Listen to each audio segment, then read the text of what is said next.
pertama kali mengajar di sini atau bekerja ya dari 2013 yang lalu.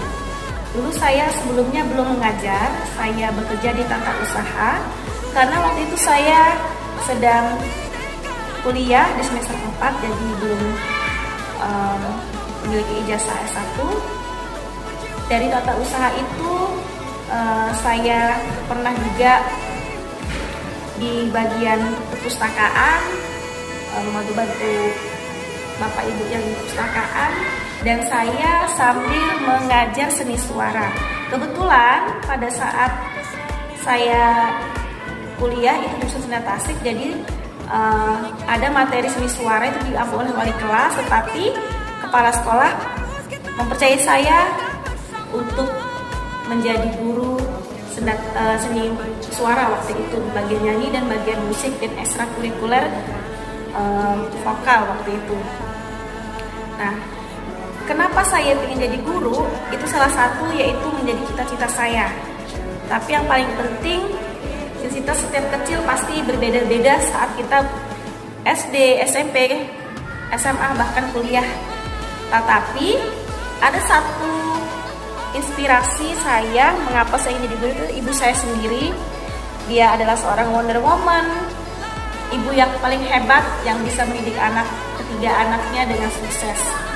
Jadi saya 3 bersaudara, kakak saya, adik saya dan adik saya, dan semuanya dikuliahkan dan diajarkan dengan sampai saat ini dengan sukses ya.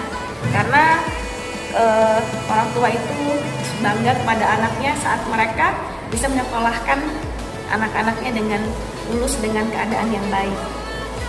Jadi dulu saya dari TU, di perpustakaan dan mengajar seni suara itu dibilang dengan guru bidang studi ya, bukan wali kelas. Nah, pada saat saya kuliah dari 2013 sampai 2017 itu saya tetap menjadi guru bidang studi seni suara. Lalu saya melanjutkan strata 2 di Universitas Sriwijaya Palembang. Saya mengambil jurusan teknologi pendidikan. Nah, pada saat saya S1 itu saya baru mengajar di tahun 2018. Itu saya mengajar sebagai guru kelas sampai sekarang. Yang sudah pernah saya ampu tuh guru kelas 3, kelas 4, kelas 5 dan kelas 6. Dan kelas bawah saya belum mencoba ya. Karena kalau kami di sini hanya mengikuti aturan ditentukan SK-nya mengajar di kelas manapun kita harus terima tanpa kita tidak boleh meminta. Lalu saya cukup bangga ya untuk selama 10 tahun ini cukup bangga pada diri saya sendiri karena sebagian besar murid-murid saya itu sudah banyak yang sukses, ada yang sudah kuliah, ada yang masih SMA atau SMP, itu sudah banyak hal-hal yang baik yang mereka terapkan. Sebagai guru tentunya tidaklah selalu enak ya, ada susahnya, ada senangnya, tetapi itu semua bentuk panggilan. Kalau kita melihat dari susahnya, tentu ya kita sebagai guru pasti emosi, apalagi Anda ngajar anak SD itu tentu saja banyak sifat-sifat dan sikap mereka yang satu persatu harus kita ketahui ya. Ada yang begini, begitu, kita harus bagaimana menyelesaikan masalahnya. Dan di situ saya banyak belajar selama ini untuk mengetahui bagaimana sifat-sifat anak. Selain guru, kita mengajarkan anak, tentu saja itu bukan hanya kita mengajarkan sebagai materi, oh kamu kita harus belajar ini, banyak sekali. Karena apa? Saya sebagai guru itu selalu bilang kepada anak-anak, kalau di rumah orang tua kalian itu adalah orang tua, ya kalian harus nurut kepada orang tua. Sedangkan kalau di rumah, di sekolah itu kalian harus orang tua kalian adalah guru. Jadi anggap saja kita belajar itu, kalau saya selalu mengajarkan anak-anak itu bukan tidak, memang kita ada relasi ya guru dengan murid, tetapi saya selalu mendekatkan diri saya itu kepada anak-anak itu seperti anak saya sendiri. Jadi Tentu saja mereka saat belajar itu harus nyaman dulu, nyaman di kelas. Kalau mereka sudah masuk kelas, berantem, sudah tidak nyaman kepada guru, kepada teman-temannya, itu pasti tidak masuk di pikiran mereka untuk melanjutkan pelajaran. Jadi selama saya mengajar itu selalu menerapkan pada anak-anak, kita kalau ada masalah terbuka, ya. Jadi mereka selama saya ngajar sih mereka seneng gitu ya, seneng saya ajarkan karena saya selalu menganggap mereka sebagai anak saya sendiri. Jadi kalau ada masalah mereka langsung cerita. Apalagi kalau misalnya anak SD kan kelihatan ya wajahnya dia sedang ada masalah atau tidak, itu sudah kelihatan. Jadi kita harus bisa mendekatkan kepada peserta didik. Lalu bukan hanya pelajaran saja juga yang kita ajarkan kepada anak. Yang penting adalah etika, ya, berperilaku. Apalagi sekarang kita memakai kurikulum merdeka, anak-anak sudah berdiferensi dengan pelajaran mereka masing-masing.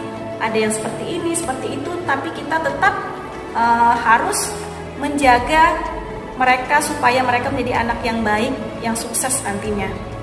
Jadi mereka harus berperilaku yang baik tentunya. Karena untuk apa? Kalau mereka pintar tapi etika mereka tidak ada. Karena hal yang penting sekarang untuk saat ini adalah etika mereka. Kata maaf, minta tolong, itu harus ada dalam diri mereka masing-masing. Jadi sebagai guru juga kita banyak yang harus kita terapkan kepada peserta didik, bertingkah laku yang baik. Selain menjadi guru juga, tentu juga banyak ya administrasi yang harus kita siapkan, yaitu RPP, modul ajar, segala macam. Dan tentu saja sebagai guru juga jangan, khususnya saya juga, saya nggak bisa kalau misalnya besok mau belajar apa, besok juga harus buka buku, tidak.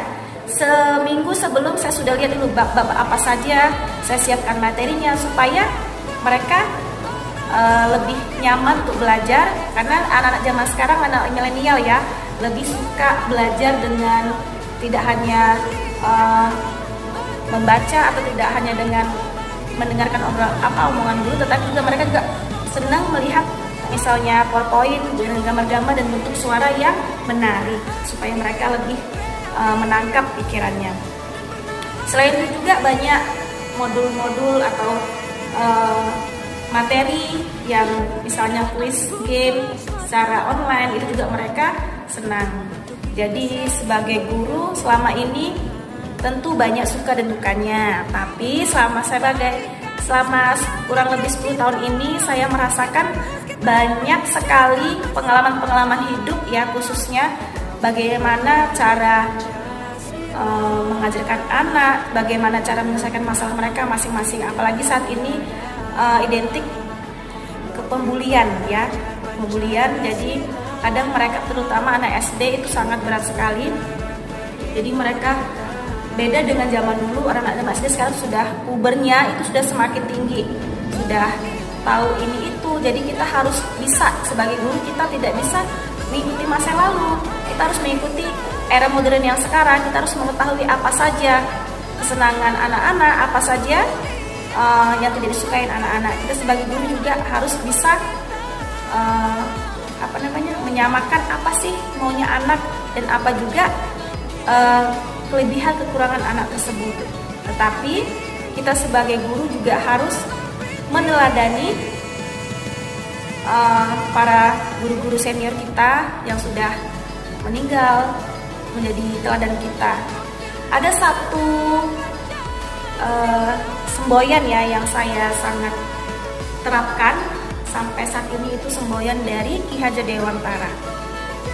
Ing ngarso sungtulado, ing madya mangkaso. Artinya di depan kita memberi teladan, di tengah kita memberi ilham atau inspirasi, lalu di belakang kita memberi dorongan. Jadi anak-anak khususnya masa SD itu masa dasar mereka untuk menjadi pribadi. Bagaimana sih nanti kita ke depannya menjadi dasar ya. Kalau misalnya SD aja sudah anak-anak sudah nakal, bagaimana nanti SMP SMA. Jadi guru SD itu adalah guru yang paling, menurut saya paling susah, karena harus menjadi inspirasi bagi mereka. Jadi kira-kira pengalaman saya selama 10 tahun ini, kurang lebih 10 tahun ini, banyak suka dan dukanya seperti itu. Semoga kita sebagai guru tetap semangat, tetap berjuang untuk masa depan anak-anak ke depan.